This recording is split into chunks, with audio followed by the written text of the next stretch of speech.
ये इंडस्ट्री का दर्जा दे दिया जाए, इनको कोई चिंता करने की जरूरत नहीं है। अभी तो हमारे साथ गलत बिल्कुल नहीं होने देंगे, ना ये गलत होगा। हेलो नमस्कार दोस्तों, मैं हूं आपका दोस्त आशु। आप देख रहे हैं आपका अपना यूट्यूब चैनल XYZ सबको। तो दोस्तों, देश के समस्त ड्राइवर भाइयों को जो भी नेशनल हाईवे पे चलते हैं, केंद्र सरकार की तरफ से श्री नरेंद्र मोदी जी और श्री नितिन गडकरी जी की तरफ से बहुत बड़ा तोहफा मिला है। अभी हम जानेंगे राजेंद्र सोनी जी से, जो कि भारतीय प्राइवेट ट्रांसपोर्ट मजदूर महासंघ के जम्मू कश्मीर के प्रभारी हैं। तो सोनी जी, सबसे पहले तो मैं आपका बहुत बहुत स्वागत करता हूं। और आप पहले से ही लगभग 40 साल से ड्राइवरों के हित के लिए काम कर रहे हैं।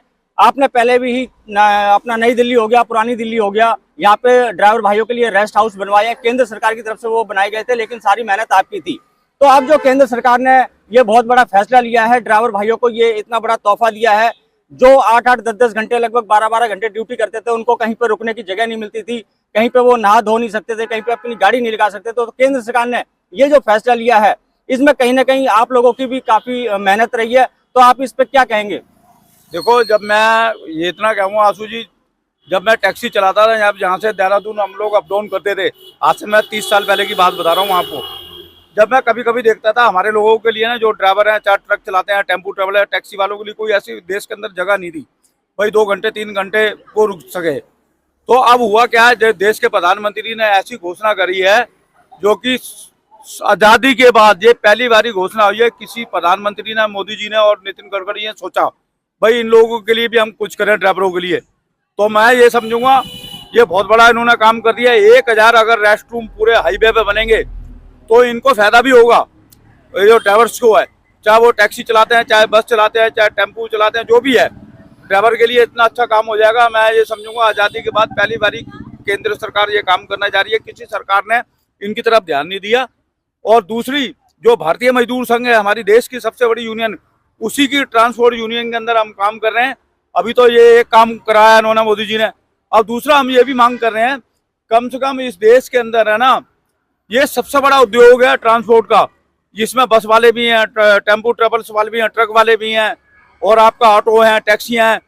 अगर देखा जाए तो ये पूरे भारतवर्ष के अंदर सबसे बड़ा उद्योग माना जाता है।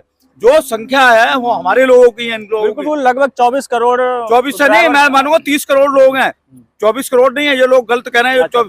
30 से 35 करोड़ लोग हैं। आप हर चीज को गिनो ना, चाहे बस वाले हैं, ट्रक वाले हैं, मालिक हैं, चाहे वो ड्राइवर्स हैं, ऑटो वाले हैं, सारी चीज मिला के। सोनी जी, अब ये बताइए, अब ये ड्राइवर भाइयों को ये तो एक केंद्र सरकार की तरफ से बहुत बड़ा तोहफा समझे हम मिला हुआ है। अब आगे आप क्या करेंगे? जो आप, जैसे आपकी काफी सारी मांगे थी, वो ड्राइवर आयोग को लेकर थी, ESI कार्ड को लेकर थी। वो मैं पहली बात तो पूरे हम देश भर की सबसे बड़ी यूनियन भारतीय मजदूर संघ की, जो ट्रांसपोर्ट यूनियन को, उसको हम चला रहे हैं।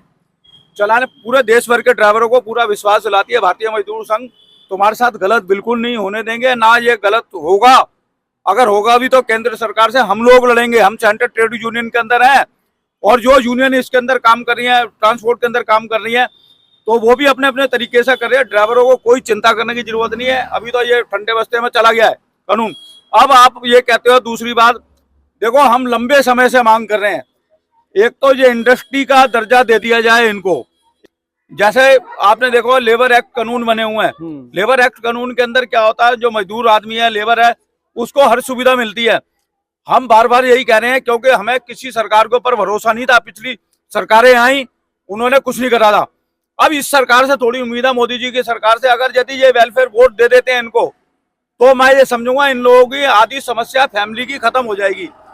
खत्म कैसे हो जाएगी? इनको जो लेबर एक्ट कानून है, वो सारी सुविधा इनको मिलने ले जाएंगे, ऐसे मजदूरों को मिलती है। नई दिल्ली रेलवे स्टेशन आप गए हो? बिल्कुल गए हो। पुरानी दिल्ली रेलवे स्टेशन पे आप गए हो? पहाड़गंज गए हो? बिल्कुल। आजादी के बाद किस सरकार ने इनको रेस्ट रूम बना के दिए, इनको कमरे बना के दिए? केंद्र सरकार की तरफ से। केंद्र सरकार की तरफ से बने हैं ना। कहीं ना कहीं जो देश के प्रधानमंत्री है, इनको ड्राइवरों को सोचो तो सही उन्होंने, भाई ये किस मुश्किल से ये गाड़ियां चला रहे हैं। ये तो आपकी भी समझ में और हमें भी पता। मैं तो ये कहूँगा बहुत बढ़िया काम कर रहा है। और हम भारतीय मजदूर संघ की तरफ से केंद्र सरकार को, क्या नाम है, देश के प्रधानमंत्री को, और आपका क्या नाम है, नितिन गडकरी जी को, जो सड़क परिवहन मंत्री है, मैं शुभकामनाएं देता हूं, धन्यवाद देता हूं भारतीय मजदूर संघ की ट्रांसपोर्ट यूनियन की तरफ से। इतना अच्छा काम करा। 1000 नेशनल हाईवे पे जब इनके रेस्ट रूम बनेंगे, उसमें नहाने धोने की सुविधा होगी, खाने पीने की भी होगी, सब होगा। आराम से बैठेंगे ये। चलिए बहुत बहुत धन्यवाद सोनी जी। तो दोस्तों आपने सुना यहाँ पे कि अब जो नेशनल हाईवे होते हैं उस पर 1000 रेस्ट हाउस बनेंगे जहाँ पे आप अपनी गाड़ी लगा सकते हैं, खाना खा सकते हैं, नहा धो सकते हैं, कुछ घंटे आप रेस्ट भी कर सकते हैं।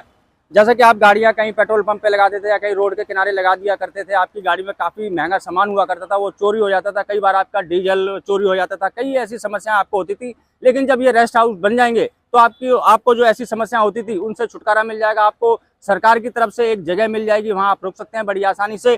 और केंद्र सरकार अब जब ड्राइवरों के बारे में सोचने लगी है तो हमें उम्मीद यही है कि बहुत जल्द आपका ड्राइवर आयोग के लिए बहुत बहुत धन्यवाद सोनी जी, आप आए और आपने हमें समय दिया। तो दोस्तों बस यही थी मेरी छोटी सी जानकारी। आशा करता हूं कि आपको अच्छी लगी होगी। अच्छी लगी हो तो लाइक कर देना, चैनल को सब्सक्राइब करना मत भूलना। दोस्तों मिलेंगे किसी और नई जानकारी के साथ, तब तक के लिए जय हिंद, जय भारत।